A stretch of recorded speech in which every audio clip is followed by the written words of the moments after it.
Right, welcome everyone to this brand new study group for WFYT called Secret Doctrine for Noobs. um, maybe, Mary Kay, I wonder whether you might like to share a bit of how this group came about and how I was pulled in as well, together with Aditya.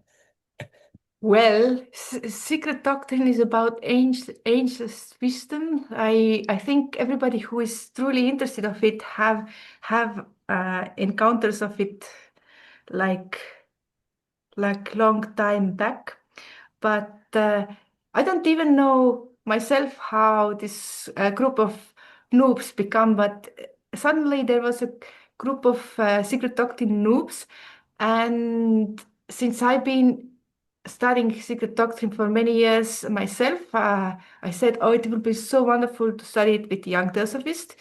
And then I was added to this group, and then we studied together. But we felt like that going straight into the Secret Doctrine is like a little bit too much. That let's start studying Pablo Sender videos because he has three series of videos how to study Secret Doctrine. And for a couple of years we did that. We just looked through his videos, and now finally we reached to a point that we felt like it's time to start with the real things, even if we are only a noobs. Yes, wonderful. And just to supplement what Mary Kay has already beautifully said, the group, as I understood, was started by Aditya from India and Clover from Singapore. And for about 1 to 2 years, they've been reviewing video lectures by Pablo Sender on the Secret Doctrine. But then finally, Mary Kay and the rest decided it's time to tackle this directly head on, however, with whatever little that we know.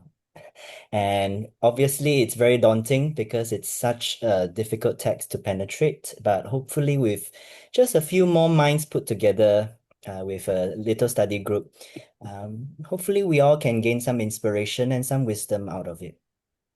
Yeah. So today the plan is to open this up to public, sorry, to WFYT members around the world. Um, and we would love to have you. Hi, Clover. Hi, Kyle. Hi, Thomas. I- Thank you for joining.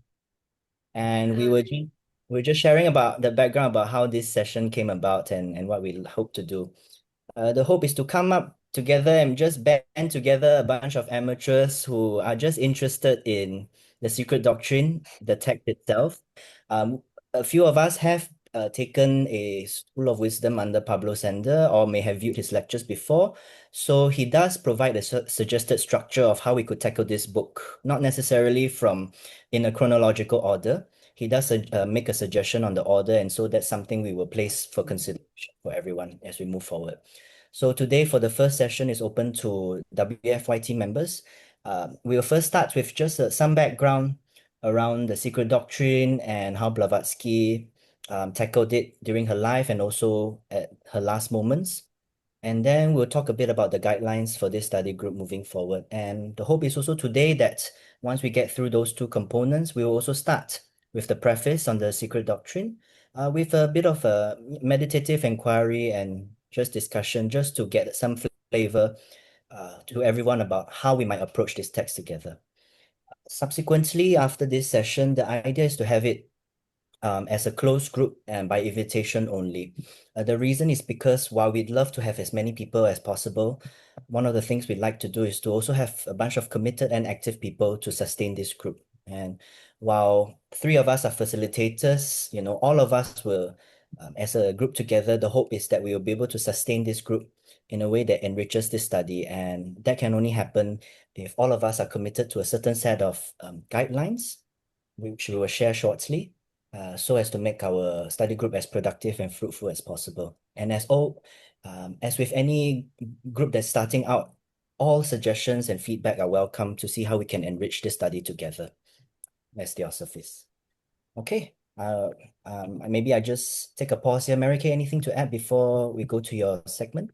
Okay, No, then just go to the slides.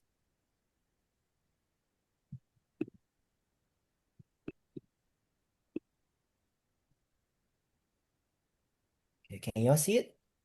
Yes, Okay. wonderful. Whenever you're ready, Mary Kay. Yes. So this is a Secret Doctrine Noobs group.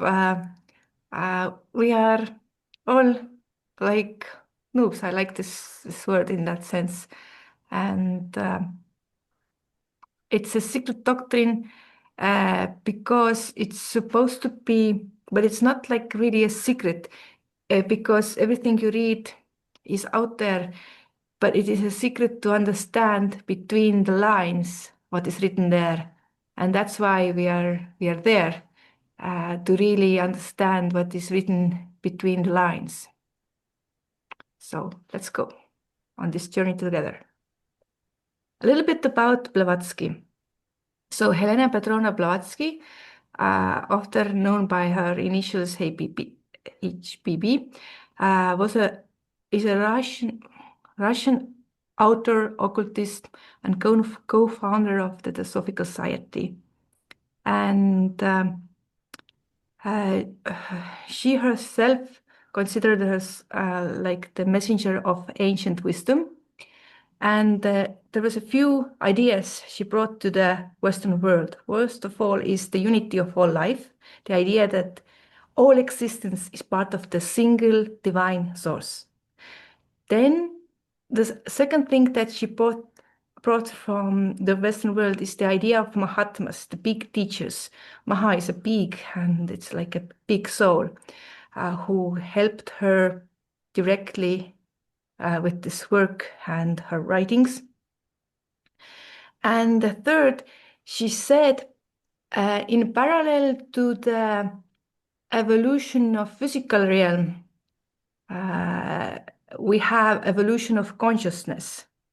And she brings this teaching of how human undergo a long process of spiritual evolution. So we don't have only like Darwin explained how one species at the seminal time at her how one species evolved to another one, but she said at the same time we have like a finer evolution going on in our spirit, the spiritual evolution through, and she explained the ideas through different reincarnations where the law of karma is at work.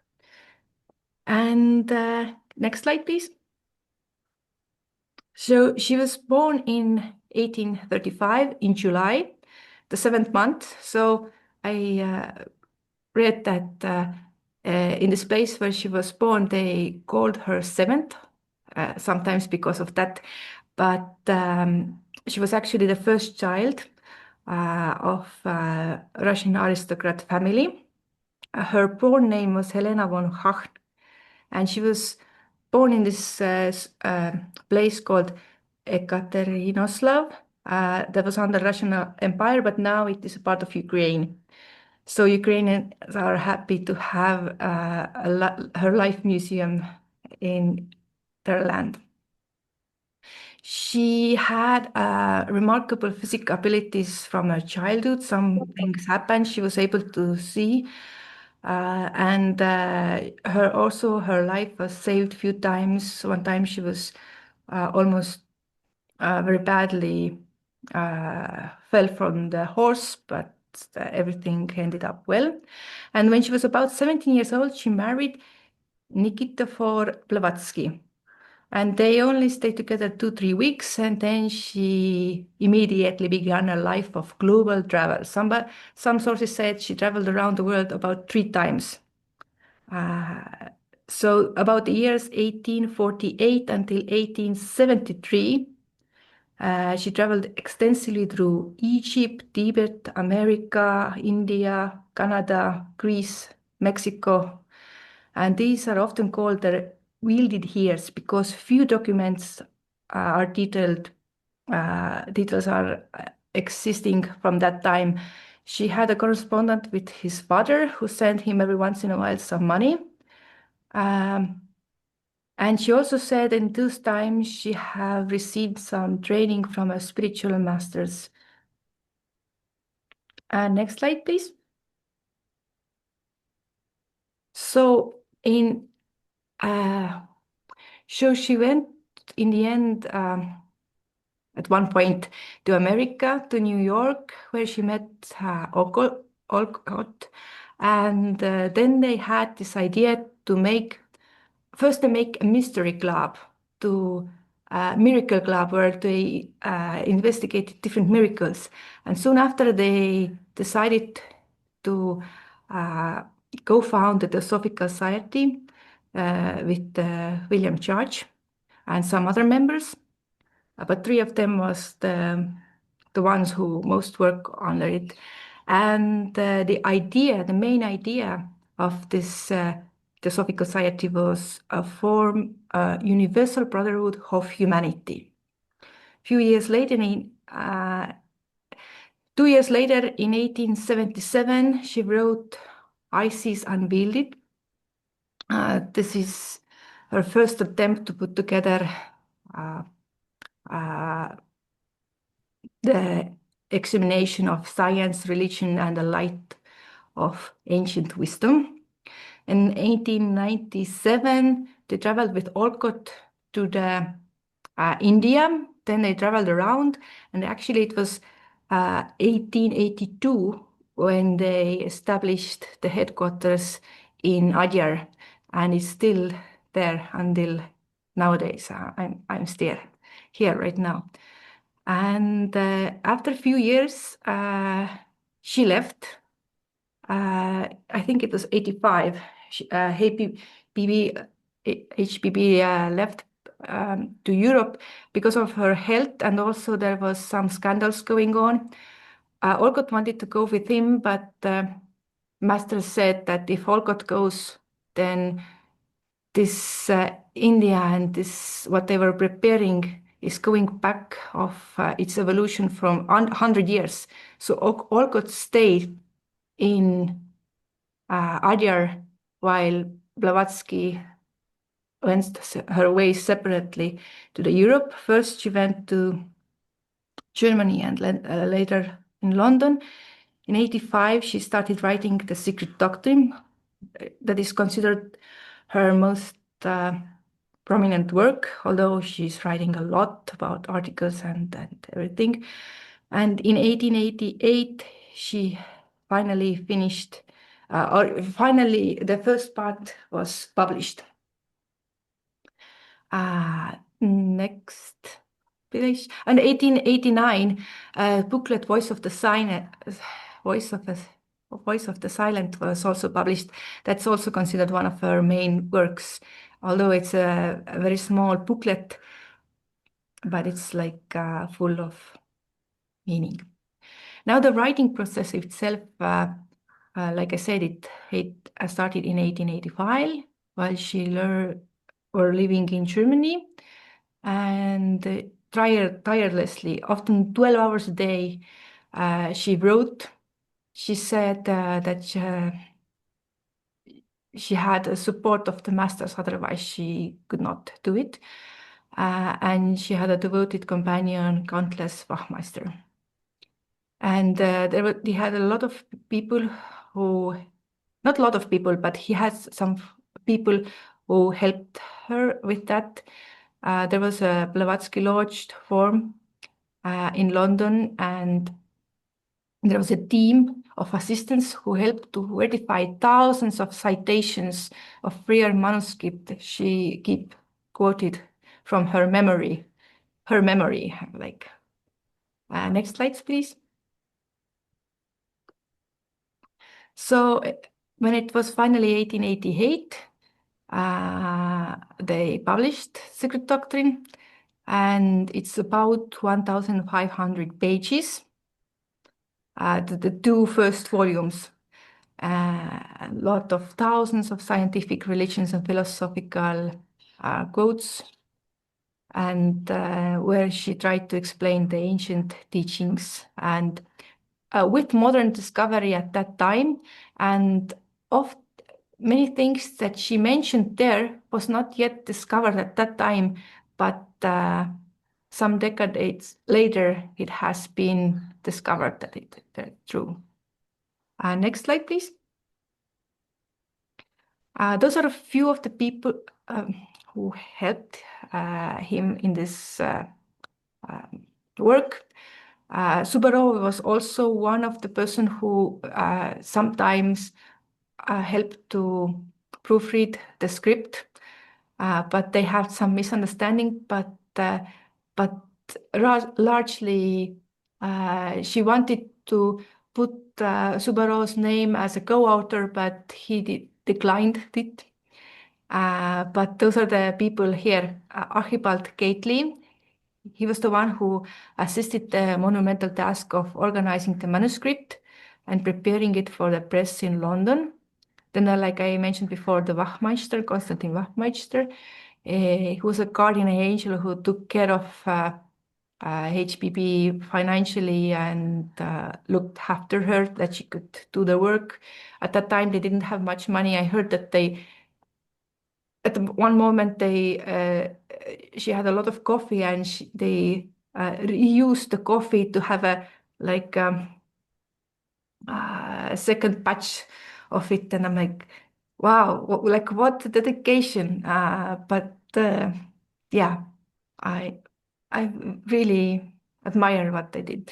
And then Mahatmas, Kutumi and Moria was the ones who were behind the Secret Doctrine. She also said another place that while she was writing Isis Unveiled, Egyptian masters were helping her to do that. But behind the Secret Doctrine was the Tibetan teachers. Next slide, please. So in Secret Doctrine, there are available 2 volumes. First volume is talking about the cosmogenesis, evolution of the universe, and 7 stanzas of Jian. And the second volume about anthropogenesis, origins of evolution of humanity through the root races. And there's a third one she wrote, and there's another book called The Commentaries on Secret Doctrine, which is basically a London lodge that was formed where they met weekly, and people read the Secret Doctrine, and then they wrote questions and sent her like few days before, and she was answering the questions, and they hired a secretary who wrote down what was going on that time. And what she answered to some of the questions, it came out like that she said, you can read more about this theme in a third and fourth volume. So she already prepared the fourth volume, but nowadays we only knew those 2 volumes. They said that the third and fourth volume were taken away because the time was not ready. That this little that can be revealed as is in these 2 volumes, and when the time comes, we can get the rest of it. So next slide, please. A little bit about her end of her life. Like I said, she moved to the London. At the end of her life, she was very productive. She wrote a lot, and when she finished Secret Doctrine, she wrote a lot of articles for the Lucifer magazine. And then also she had like a lot of meetings with the lodges, and then she actually kept writing Secret Doctrine, the next parts. And she herself said that she's not really the creator, she's not the author of Secret Doctrine, but she's a writer. So these ideas, she said, like in a bouquet of flowers, she's only like the string that put them together. And it's very beautifully. So the ideas come from all over different places. And she's considered the messenger or the window through which the light of the Mahatmas could shine. Her life thought that the path of the student is one sacrifice and relentless search of truth. She had a really bad health, and Mahatmas helped her to finish or continue her work. Here is a picture of famous painting, yeah, of Röhrig that is called Messenger. This is a Blavatsky who opens the door to a messenger who is coming outside from Tibetan mountains, and she's taking the message. And I feel like this is a symbolic picture. You're open your inner temple to receive outside that is very fast the message, and then she's the one who gives the message to us, and this message is a secret doctrine. So I feel like this is a very special uh, painting, and it is right now here in Adyar Museum, everybody to see. And where Röhrig came here in, I think it was 1925, if I remember correctly, 50 years after establishing the Theosophical Society, she gave this painting to the Theosophical Society as a present to start a museum here. And the museum just had 100 years anniversary. That was a gift. And she said, the beauty is the garment of truth. But about Blavatsky, she passed away in 1891 in May 8, peacefully in her chair in a 19 Avenue Road, London. And her death occurred while she was still working on the third volume of Secret Doctrine. I felt also it is nice to put that, like, until the last breath, she was felt like this is so important to give us, like, she sacrificed her health and everything just that we can learn about it. And I hope if we are sincerely learning it in this life, then maybe in the future we have the possibility to learn also the other volumes, I hopefully. And this 8 May, as she requested, is an anniversary of her death, is not commemorate as a mourning time. It is a time of white lotus that represents the rebirth, the spiritual rebirth, rising from the mud, the material world as a mud, the light of the sun or our spiritual flower is coming out. And that day, the people are welcome to study Light of Asia by Sir Edwin Arnold and Bhagavad Gita. And overall, she was a bridge between West and East, and she was the one who bring us those ideas of karma, dharma, reincarnation, and explain those things as a universal laws, not like religious dogmas. And I think she and the masters really put like life behind those beautiful religious ideas that are there in the world and explain us in the best possible way. So I'm happy to continue learning this secret doctrine with all of you. Thank you. Thank you, Mary Kay. It's beautiful. Thank you for helping us to trace briefly the development of the secret doctrine and also HPB's involvement, not as the author, but as a messenger, as someone who strings the garland of truth for us via the secret doctrine. Maybe I'll just give some pause here and see whether anyone has any comments or questions about what Mary Kay has just shared.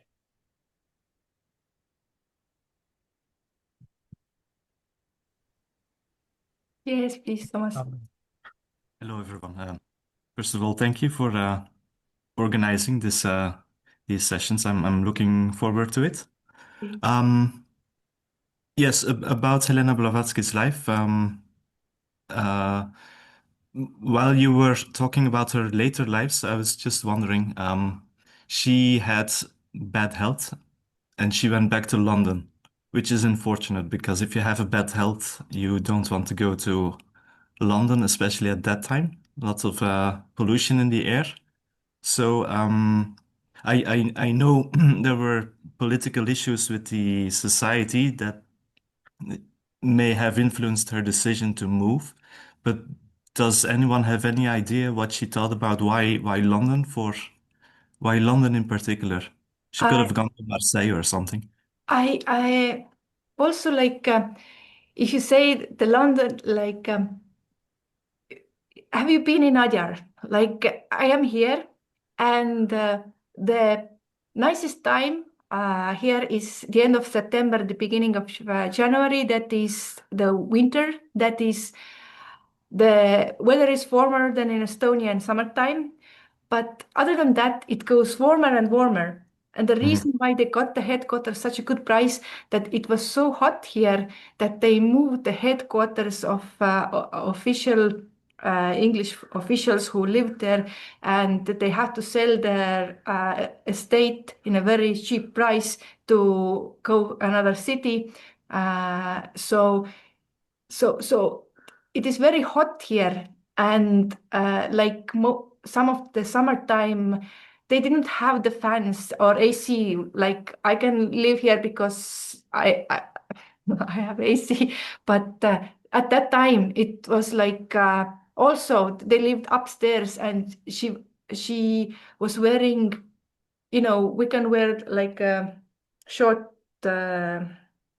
Sleeve things, but at the same time, that time, what people were wearing, like a lot of. So I think really they say the health reasons, and I think this is like half of the half truth at least. The other half was her life was so complicated because she was learning. She was a woman at that time. She was like very like a controversial. She was saying out very truthfully things, and she did not hold back. And there was a lot of people who it it made them like not like how she did. I just heard one. Mm, lecture about Manly Hall where she explained how she was traveling in the train that time. On one hand, making a cigar for herself, at the same time putting her legs up in the other chair. And that time, people were just walking past to see because they never seen a woman like acting in that way. But for their health issues or something, she needed to be.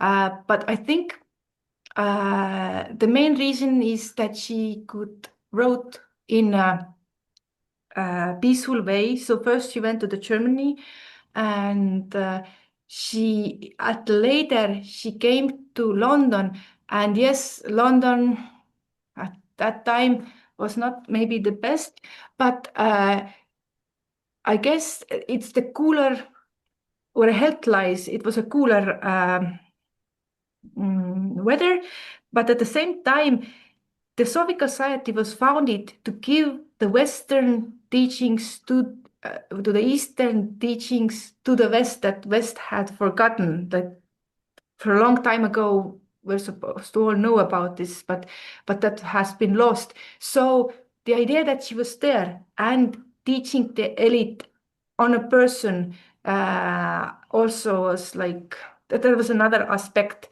that she could be there, that she could give out the magazine. It was needed in both ways, not. And this is how the Theosophical Society is nowadays, also all over the world, not in one place. Also, she met Annie Besant during and that time, and who later came to England. She was there when she passed away, and when they. So so even in her later life, she she was not content with just writing, but she wanted to be in a place where she could still Helped the. influence the growth of the society. I think it was always the case. And some places it's written that if there wasn't Mahatmas who helped her with her health issues, she would have passed away a long time before that. And she died actually just before her 60th birthday. She was only 59. And yeah, it's amazing like what she did in this short span. I think, yeah, I would like to think like that she really wanted to give, because in everything that she did, she always like very sincerely do her best. There's this one story that she was in the uh, going in a port to go, I don't remember, in America or in England, and there was this woman who was crying with her child. Somebody was cheating, and her husband was sending him some money so she could travel across the sea to meet him. But somebody, not to steal away, or she lost the money and she couldn't go, and she was crying there. So what she did, she had a first class ticket. She exchanged this first class ticket to three of them to have a third class ticket on this ship. And she was very like sensitive. And she was living with all those other people, suffering. I don't know how many months or this travel went on over the ocean, just to help this person. She didn't even think, like she hacked it away. And like yeah, I'm like, what a big sacrifice it is. Like if even if you have a first class ticket in an airplane that is like less than a day travel, and to have, but somebody who several months lives in this very uh, dark and not so nice conditions inside, just to help others because she could. Like, I think she always found a ways how to help. The other thing is the story how she went to um one place to another with a train, and she had a pouch of seeds of flowers and things, and she every once in a while she threw it outside the window, some seeds, to see maybe they will grow. But I think it's a very symbolical story because that's what she is doing with everybody she met. Throw some seeds and see if they went to grow. Yeah. Thank you. Thomas, to your question, I just happened to search briefly as well. Mary Kay mentioned earlier that one of the uh, supporters of HPB back in the time was Archibald Keightley, and she had some correspondence, I think, with HPB sometime in 1886 about inviting her to England as well. I just happened to see it as an article. I'll post it in the chat, and maybe you can take a look. Hopefully, that also helps to address your question. Any Thank other you. questions for the time being? Okay, if not, I'll just quickly move to the guidelines for our study session. Let me just present the slides.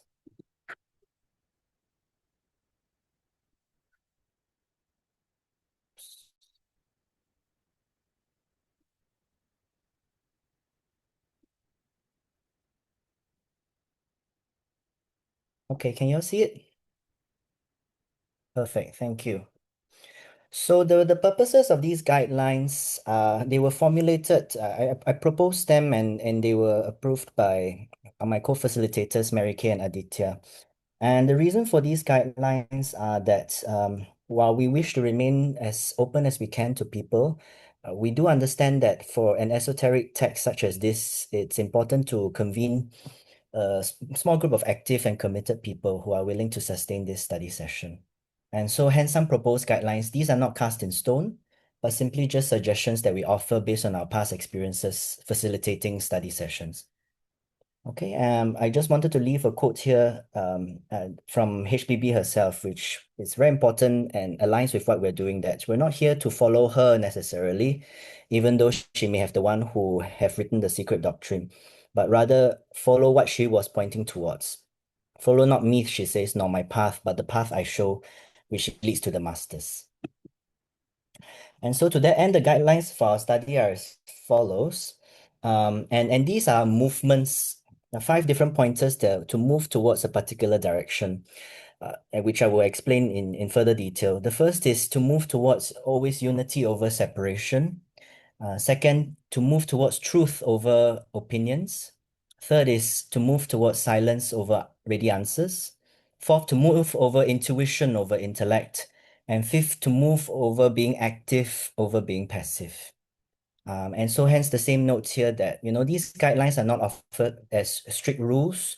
And in fact, we invite you to sit with them, question them, and if there are other better guidelines, please suggest them for our consideration. And we develop these guidelines together as a group as well. But for a beginning, at least 3 of us are offering these as ideas from our own past experiences as we begin this new study group together. Right? So sit with them, question them, and we're happy to evolve them as we go along in this journey. The first one is, in terms of our study group, to move towards unity over separation. And as some of us who have already studied the Secret Doctrine previously, the first of 3 fundamental propositions of the Secret Doctrine is the fundamental unity of all existence. And this applies also in our study group. And Madame Blavatsky herself says that this idea must always be held in the background of the mind as we study the Secret Doctrine. Otherwise, she warns, the moment that we let go when we engage in the many intricate aspects of esoteric philosophy, separation will intervene and the study loses its value. And so everything which we were going to study in the Secret Doctrine together, this is the ground on which everything rests. One particular example, especially coming from Aditya in my chat with him earlier, because he has been facilitating at this informal Secret Doctrine group that we spoke about earlier in the last 1 or 2 years.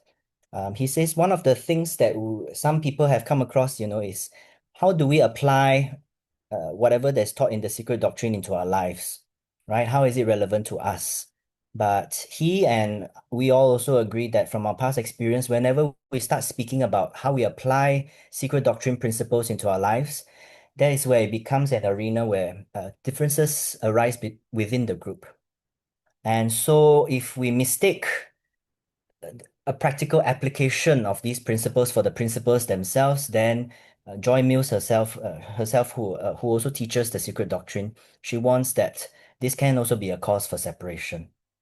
And so when we are studying the Secret Doctrine together, the hope or the wish is for us to be able to study its principles, its fundamental principles, and move towards that rather than get stuck in how do we apply it. Of course, applying it is important, absolutely. But applying it is also where differences occur, and the call is to allow these differences to be there, but not necessarily requiring us to disentangle these differences. In fact, as I'm going to say in the next bullet point, a diversity of perspectives is going to happen in the course of our study. We're going to have differences, but the hope as a group together is not to eliminate these differences because they will be there. Because unity doesn't mean uniformity, nor does it mean conformity. We're not asked to align ourselves in a particular view. But as a study group, the hope and the wish is that we create a sacred space where we can hold these differing views together, right? And in the hope that in this tension, when differing views are together, that something higher can emerge from that, right? And I think that also requires a commitment from each of us on our parts to hold that space together for different views.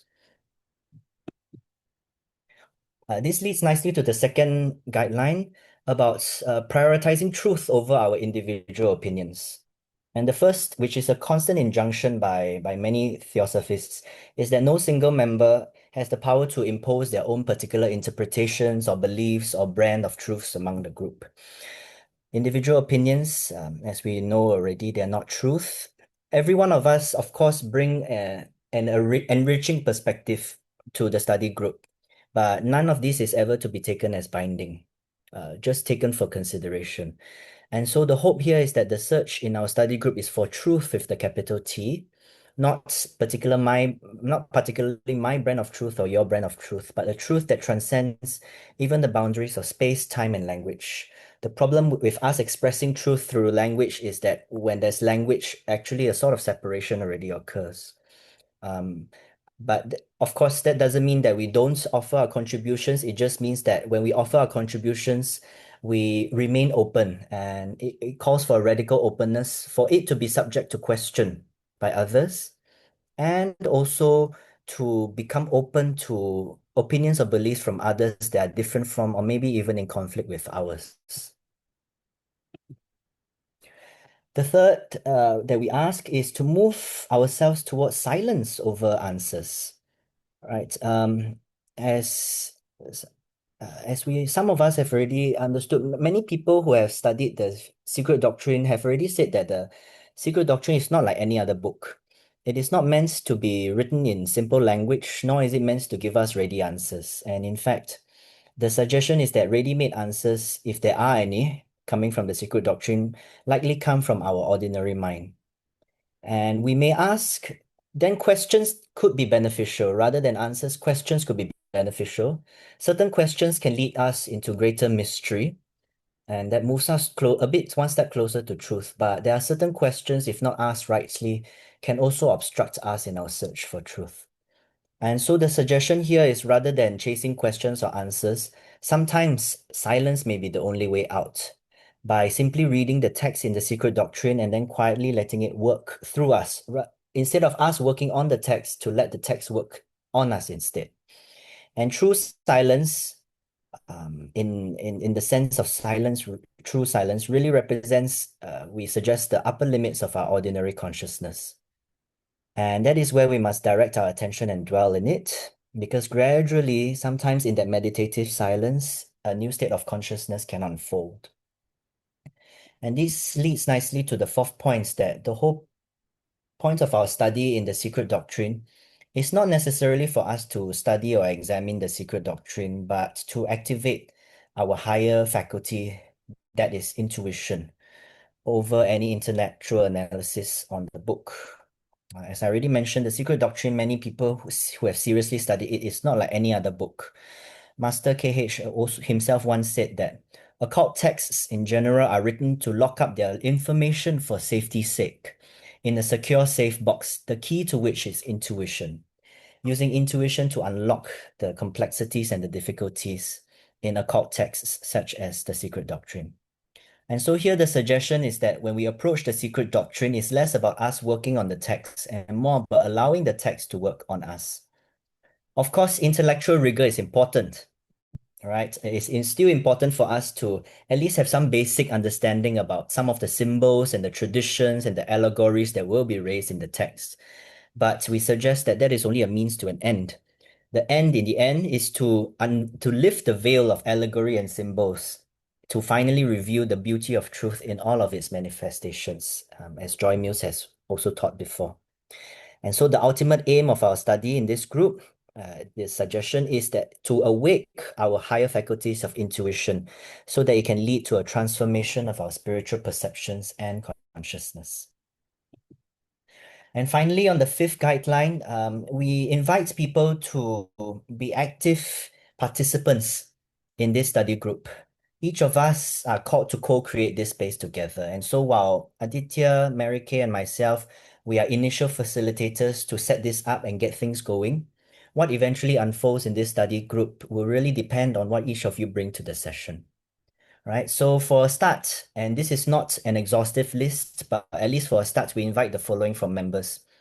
First, as much as you can, to commit to reading certain passages in advance of each session, so that when we come together, we're not reading it for the first time, but rather to sit in meditative inquiry with the passages and share our experiences that come from these inquiries. Second is, if something stirs in you in the midst of our study, right, whether you have an insight, a question, or even some doubts, we invite you to offer it to the group rather than withholding it out of timidity or fear. Third is that in the midst of our study, if something arises in you that might sound like a judgment or criticism about the group, that's fine. And perhaps at an opportune moment, please, we welcome any feedbacks or suggestions to improve how the group can function so as to enrich our study together. But at the same time, we also ask you to pause and suggest whether whenever something that sounds like a criticism or blame comes up, ask ourselves first whether we have tried to help and how can we approach this constructively, bearing in mind the fundamental principle of unity, right? Um, and then finally, when we show up in these study sessions, to show up fully. The suggestion is we're not just heads on a Zoom screen, but to offer our attention and our sincerity to the group, the hope to benefit not just for ourselves, but also to everyone else in the group. Of course, we all understand that life sometimes gets in the way. There are just certain times where we cannot do it. That's fine. The point is that we ask you to make your best efforts and to think not just about our own selves, but for the continued enrichment of the group so that we can sustain this group together. Okay. And so these guidelines are signposts that we can return to. We suggest if the path feels unclear, especially when any dissent and likely differences could arise within the group. But these are guidelines that we can then return to if these moments happen. If these guidelines resonate with you, we invite you to hold them lightly and see how, as we continue our exploration together, they can benefit you as well as the group. If none of these or any of these guidelines do not resonate with you, we also ask that you help us to find better ones that can help us to hold the group together. These are just initial ideas that we have come to mind as we begin our journey. And so what matters at the end of the day is not any rigid adherence. No one is asked or no one is going to be punished if anyone doesn't follow any of these guidelines. But what's most important is have some alignment among ourselves of how we approach this study group together in a way that enhances our quality of attention and sincerity that we can each bring to this space. Okay. And so for the next steps, this first session is open to everyone, as I mentioned, to introduce the purpose of our study group. And today's session will be recorded, but subsequent sessions will be by invitation only. And subsequent sessions, we don't intend to record the sessions. Is that right, Mary Kay? That's still the case, right? The idea behind not recording subsequent sessions is so that we all can have an open and honest and constructive environment for us to share things together without any fears or reservations. And so if you're interested in being part of our study group moving forward, please feel free to WhatsApp any of the three of us facilitators privately. We'll just share with you a copy of the guidelines and just request for your commitment. Then we can also decide together logistically how we're going to continue our study sessions, how many times a month, how we wish to approach the study session together. Okay. All right, so I'll pause here to, just see if there are any comments or questions about what I just shared about the, guidelines of how we're going to approach this study. Yes, Leo, I saw your comments. Can you also post the point form study guidelines in the WhatsApp group? Yes, we actually have a two-page document. I was just summarizing it in these slides, but if anyone wishes, please just message us and we will send you a copy of these guidelines just so that we are all clear and aligned as we begin this journey together, and you will have that. Okay. Any comments, questions? No, if not, then Mary Kay, I wonder whether shall we? Oh, Thomas, yes, please. Um, yeah, just I'm trying to figure out how ambitious will the rhythm of the study sessions be, given the volume and the vastness of the Secret Doctrine. What do you have in mind with regards to preparation of reading text in advance for each separate session? Like, Yeah. are we going to go, let's say, 10 pages, or do you have more like chapters in mind? Yes. So that's something that Mary Kay and I were just discussing before this. First is just the number of sessions alone. The initial idea, I mean, for these WFYT offerings, often they are monthly, but we think that monthly, I'm not sure if it can be too spaced out. And if we do monthly, maybe we'll take like 10 years, 20 years to finish the Secret Doctrine, given the number of pages. So the idea could be possibly to increase the number of sessions, maybe twice a month or something like that. But nothing is cast in stone yet because depending on who joins, then we would like to discuss also everyone's capacity to do that. That's one. And two, when it comes to the number of pages or sessions, um, I think it really depends on how fast the group wants to progress, and it really depends then on the members themselves. It could not make sense if we decide we want to fit 20 pages into a session, but it means we are rushing. That is also not the point. The point is to give enough space so that we allow ourselves sufficient time, not so much for us to digest the text, but the text to work on our own higher faculties, Mm. right? And so that, but then when it comes to your approach of the secret doctrine, Pablo Sender has some suggestions, which we would like to offer as suggestions. First, and which we hope to do today, is to start with the preface.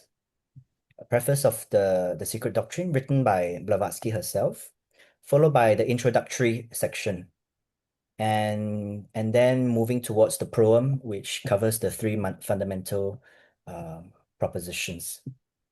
And he suggests that as the flow, and so maybe for at least the initial few stages, we might take that as some guidance for now. Thank you, Seth. Yeah, Seth himself says, if you don't mind, I'll read it out. He says it took his lodge 5 years or so to read the Secret Doctrine once a week for an hour, and it was also pretty fast-paced, right? I would add one thing to Thomas' question, sorry, but yeah, just about the space. So we've being in part of some groups, I understand that it's usually we took few pages per day, like for a meeting. But the thing is, if you really want to understand what is said, the secret doctrine is written in a certain way that she wrote about something, and then a few next pages she takes this idea and make it like more open.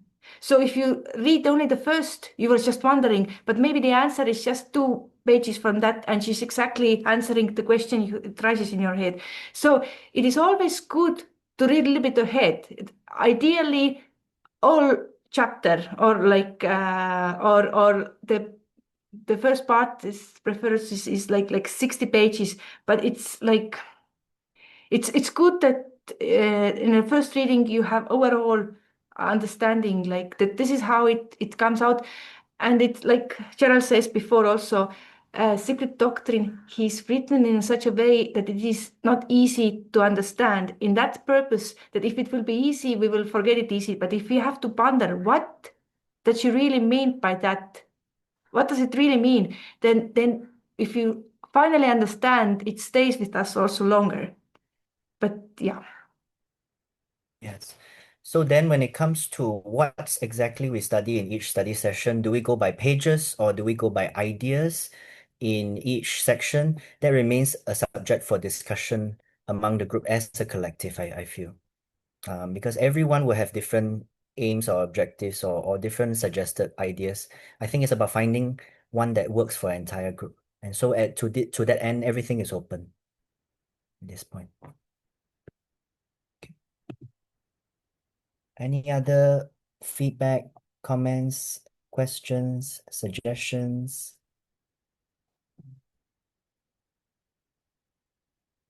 Okay.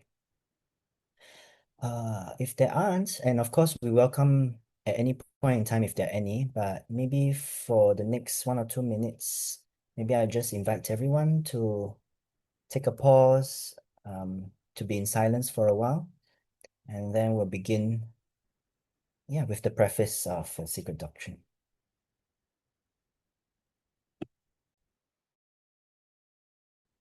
Okay, whenever you're ready, just inviting you to slowly come back to the space.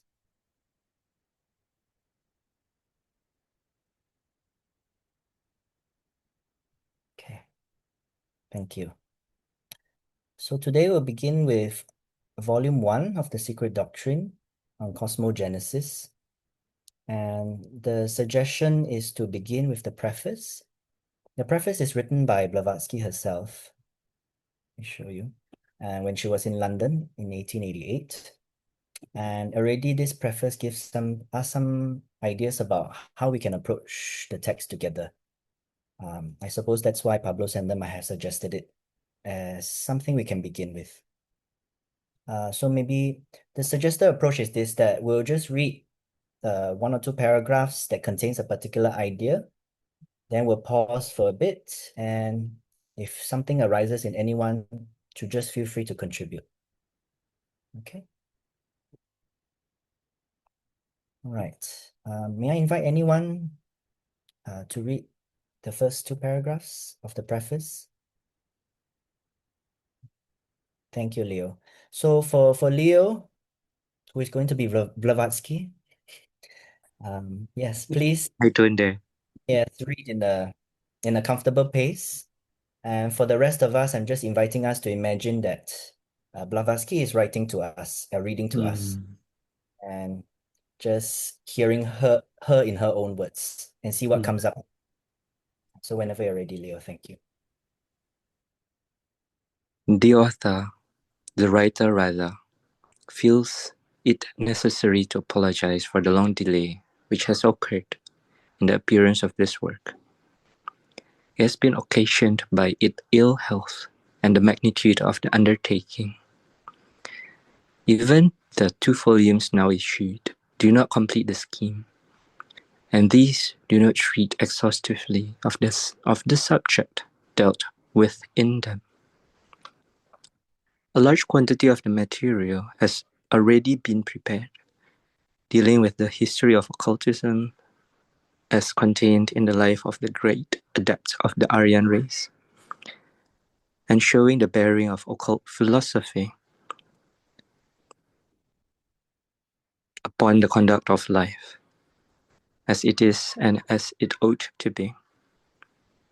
Should the present volume meet with a favorable reception, no effort will be spared to carry out the scheme of the work in its entirety.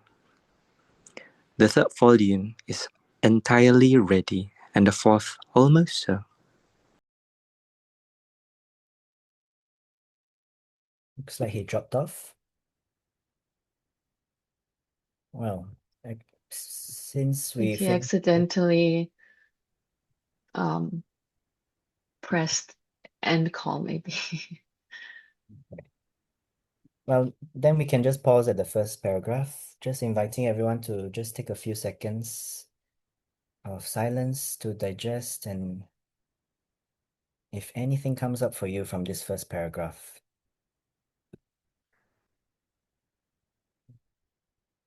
please feel free.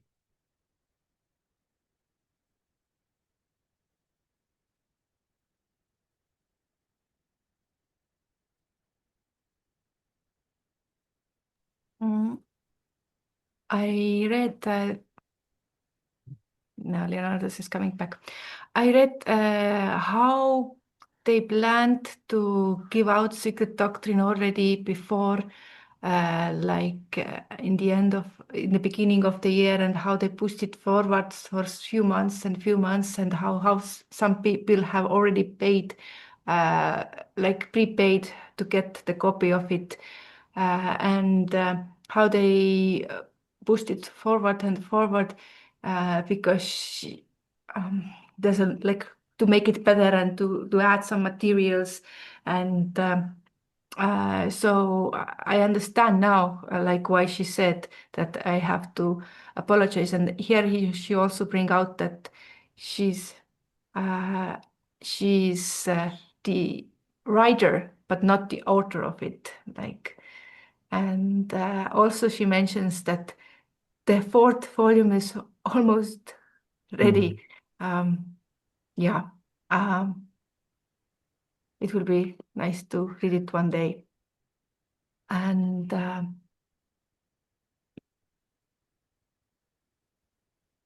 great depths of the Aryan race,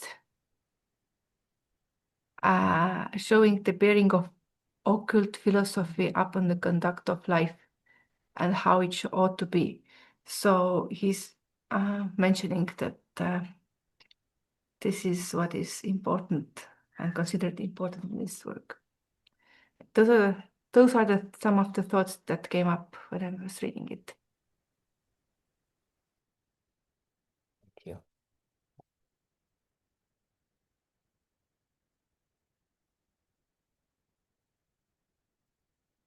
Anything else for anyone?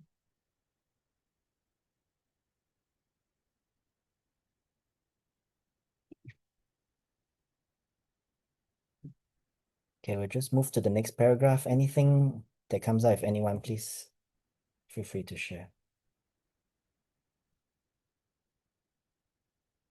Leo, are you still there? And welcome back. Maybe Yeah. my energy was just enough to read the first paragraph. I shall pass it to other person now. Okay. Can I invite anyone else to go with the second one?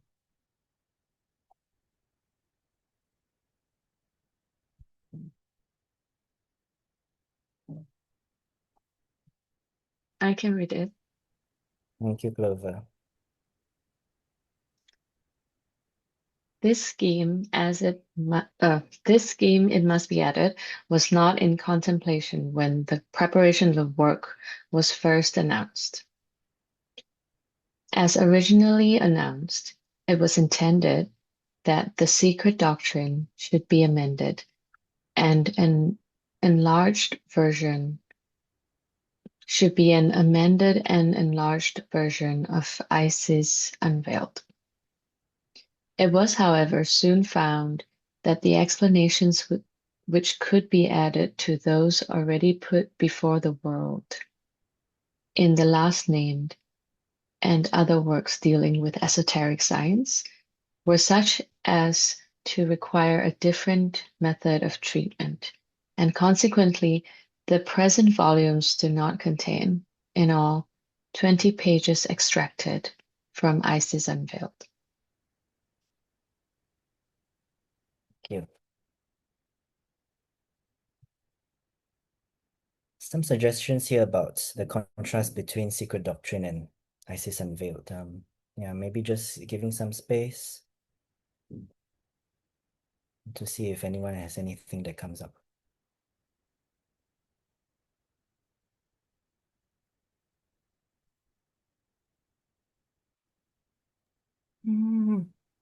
If I remember that Isis Unveiled uh, is also like one of the first big works, but it is written with less structure. And there's like some thoughts and essays about things, but I have not, must say, read it through like totally, only a little bit here and there. But as I understood, for people who have read it, they have explained that Secret Doctrine is like have a better structure, but the idea was similar in both of them. And they also said that the main idea is also coming out the key to Theosophy, that the main idea that the Secret Doctrine holds, if you want to understand it and you don't have that much time and energy to go through everything, then you can also read the key to Theosophy. And yeah, but this is taking like quote by quote, like making it like extended version, uh, like how can I say?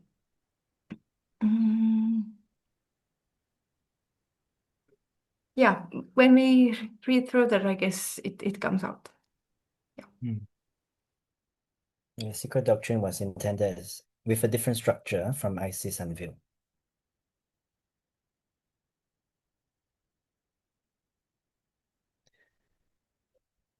Anyone else?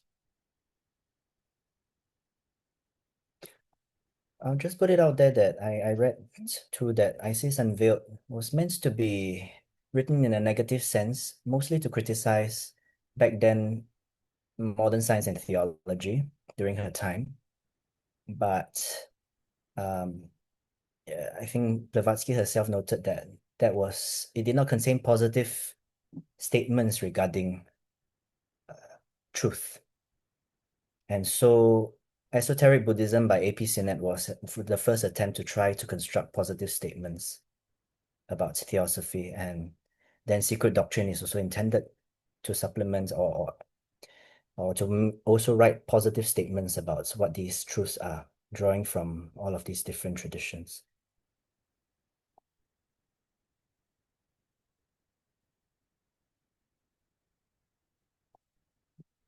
Okay. Yes, Leo, please. Yeah, it occurred to me when I read the second paragraph following the first that when you mentioned that it is an attempt to explain a positive explanation about Theosophy, it is trying to explain something that is unexplainable by words, and therefore, if we just read the words itself, it won't get us there to where it is attempting to bring us, and therefore, the importance to, as you mentioned, let the words to work through us, that the intuition kind of bring us through the gap that our mind and intellect cannot go to, something like that. Absolutely.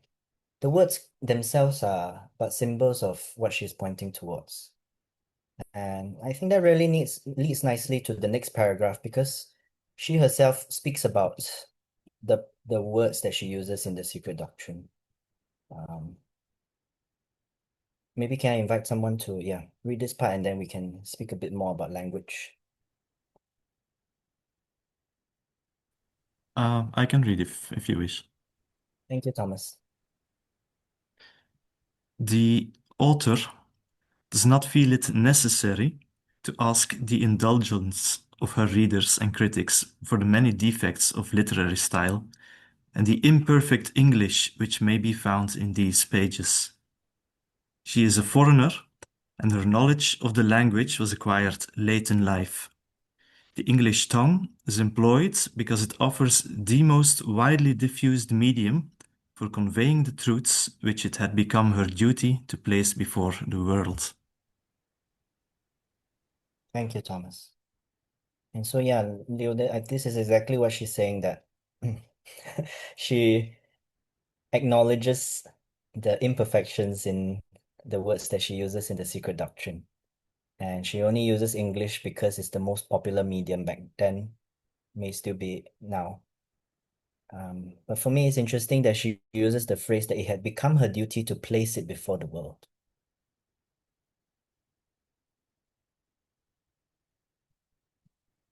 Yeah, something to invite us to consider if anything comes up from this paragraph.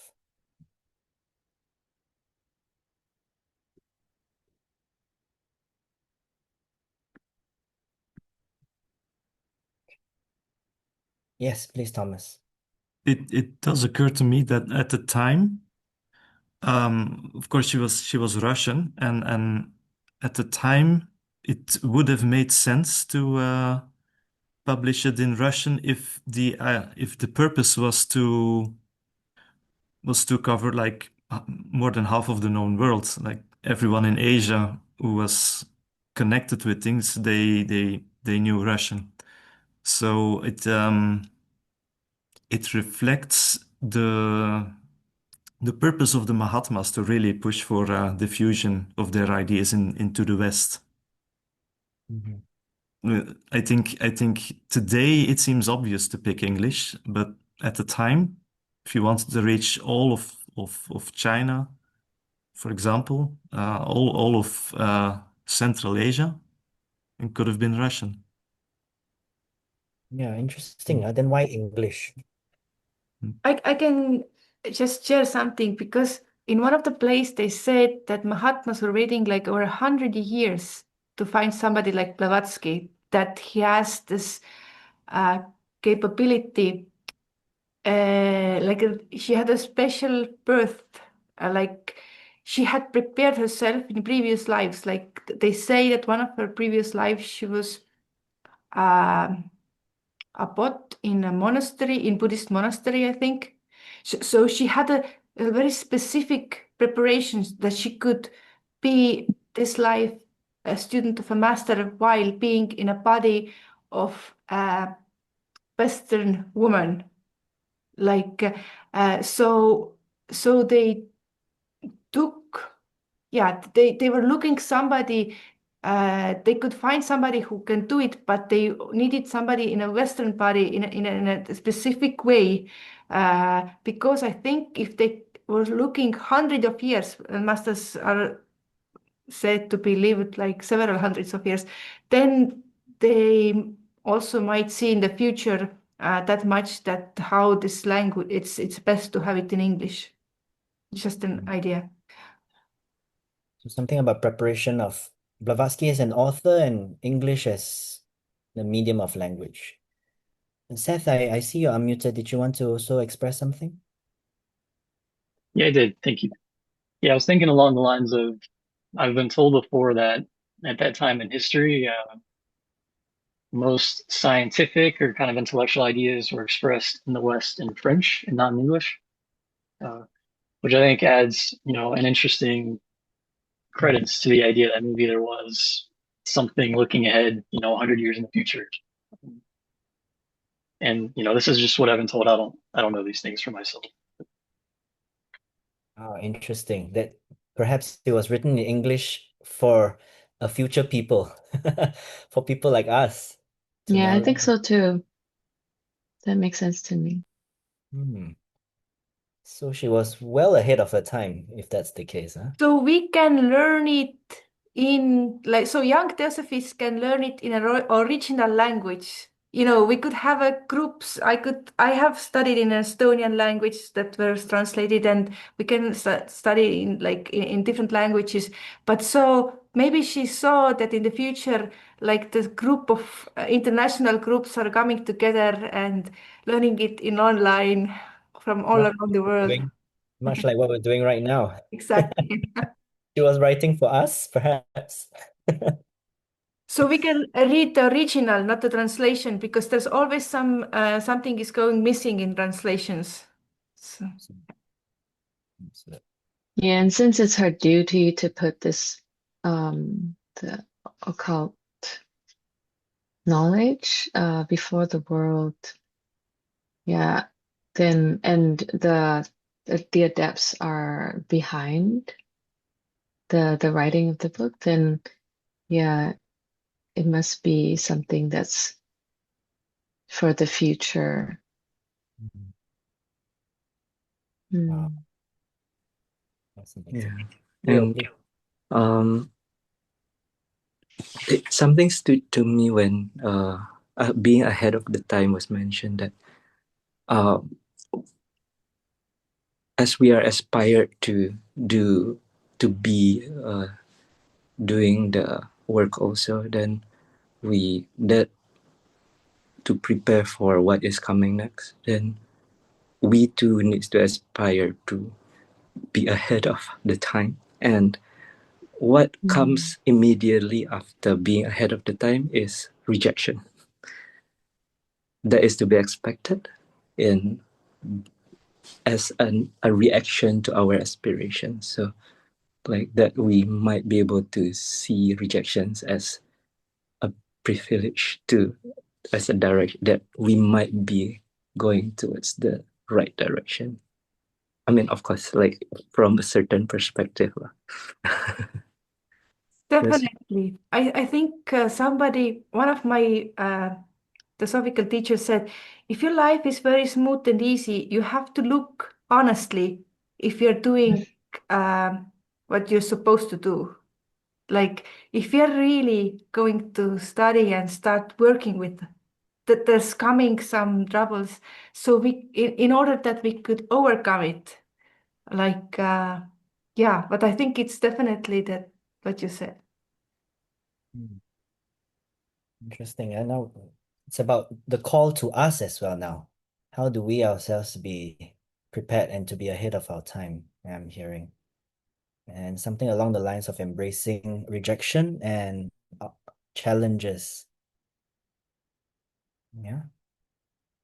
Also, if you think how much challenges and rejection she was and Olcott was facing, it is like a very little like we have to face. If I'm thinking like how people didn't like what she was writing and how they were not ready. And I just today in the morning I read this one quote about Kutumi, that master, that he says that to not lower, the idea was that to not lower the truth by forcing it to unwilling minds who are not ready. So this is like such a beautiful idea that you do not force truth. Those who are ready will understand it as much as they are ready, but you should not like force it to another, like it, yeah. Yeah, two important ideas there. One is that Blavatsky herself was often persecuted or criticized for her. But I've also heard this saying, if you're being criticized by others, you're probably doing something right. So may we also be criticized. And the second important idea you're sharing there is not to force truths on people who may not be willing or ready to hear it. That's important. Yeah, thank you all for these reflections. We continue, and please, as and when something comes to you, please come forward. Yes. The next one, can I invite anyone? Yeah, I can read that. Thank you, Mike. These truths are not, in no sense, put forward as a revelation, nor does the author claim to the position of a revealer of mystic lore, now made public for the first time in the world's history. For what is contained in this work is to be found scattered throughout thousands of volumes, embodying the scriptures of the great Asiatic and early European religions, hidden under glyphs and symbol, and hitherto left unnoticed because of this veil. What is now attempted is to gather the oldest tenets and together to make of them one harmonious and unbroken whole. The sole advantage which the writer has over her predecessors is that she does not resort to personal speculations and theories, for this work is a partial statement of what she herself has been taught by more advanced students, supplemented in a few details only by the results of her own study and observation. The publication of many of the facts herein stated has been rendered necessary by the wild and fanciful speculations in which many theosophists and students of mysticism have indulged during the last few years in their endeavor to, as they imagined, work out a complete system of thought from the very few facts previously communicated to them. Thank you, Mike. So a few ideas here that I invite you to sit with. First, this idea that it's not meant to be a revelation, for it's already been revealed through all of the different Asiatic and European religions. Second big idea is also that when she was writing this, it's not meant to be some form of personal speculation or theory, but by her own study and observation, taught, she says, by more advanced students, quote. What does that mean? And the third is that the publication of the facts in the Secret Doctrine are also meant to, in response to some of the so-called wild and fanciful speculations which people of her time have indulged in, and to work out a complete system of thought. Yeah, so just sitting with these ideas, and if anything comes to mind, please.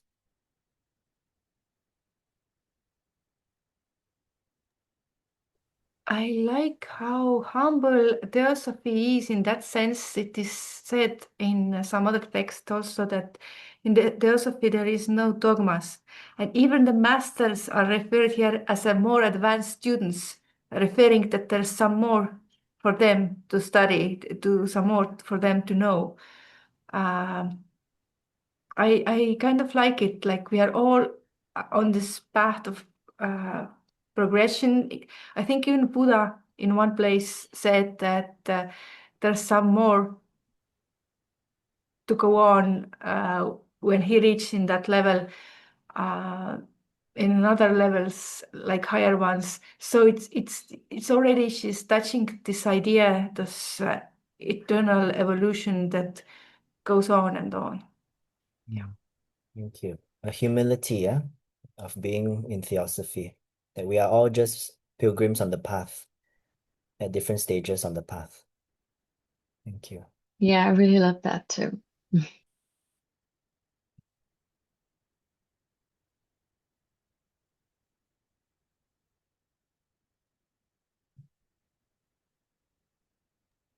And the other thought here, he says, what is now attempted is to gather the oldest tenets together to make them one harmonious and unbroken whole. So she's taking a different pieces of different religious texts and showing how there's some correspondences and what is true and what is not, and she's bringing out to make a whole.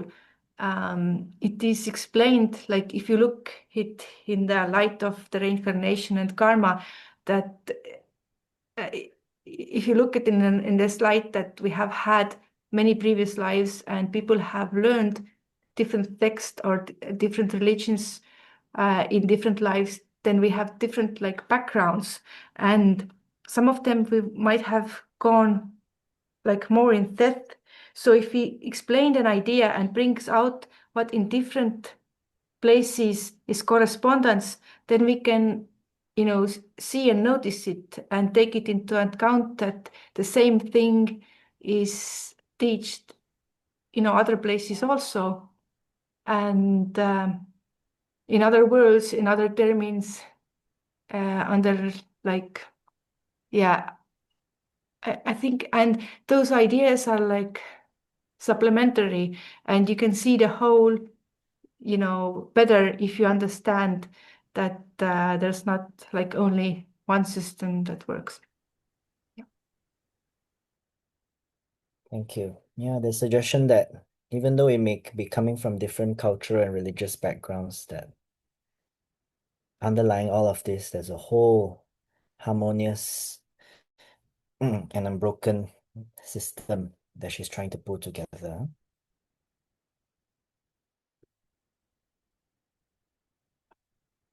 Sorry, Kaio has a question about the length of each session.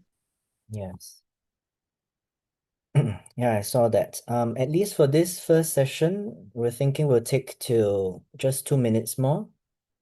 And maybe since he has come up with this question, maybe we can take a pause and we can continue after this. But when it comes to subsequent sessions, I think the idea, Mary Kay, correct me if I'm wrong, is to always keep it maybe between 60 to 90 minutes for now, 90 minutes maybe, so that we have time to keep going. But also depends on the student, the members, our fellow members. If we think that 1 hour is enough, we can always do that. So we keep it flexible, but for now, the suggested time is maybe 90 minutes. Okay. Yes. So yeah, since we have 1 minute left to the close of the session, thank you so much everyone for your participation today. If you notice, the idea behind guiding, at least this is my style. Mary Kay will probably bring her own style and Aditya will bring his own style. But the idea is not to, as facilitators, at least from my point of view, not to introduce too much theory, but to just sit with the text and see what comes up in each of us. At least that's the hope. If you're interested in continuing with this study group, please just reach out to any of the three of us. We'll send you the guidelines just to take a look and just requesting for your commitment. Then we will continue. with scheduling the next session. All right, I'll pause here and just see if there are any other questions or feedback, suggestions before we end.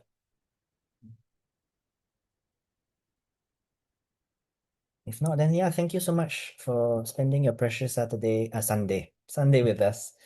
Yeah, wishing you a wonderful week ahead and hoping that we start together on the right note and may we all have a fruitful time together on the Secret Doctrine as noobs together on this path. As noobs and hopefully one day as masters of the I'm kidding, but I'm not kidding. I hope for us and to us, all others who we reached. Thank you so much. Thank you. Thank you, everyone. Thank you all. Thank you.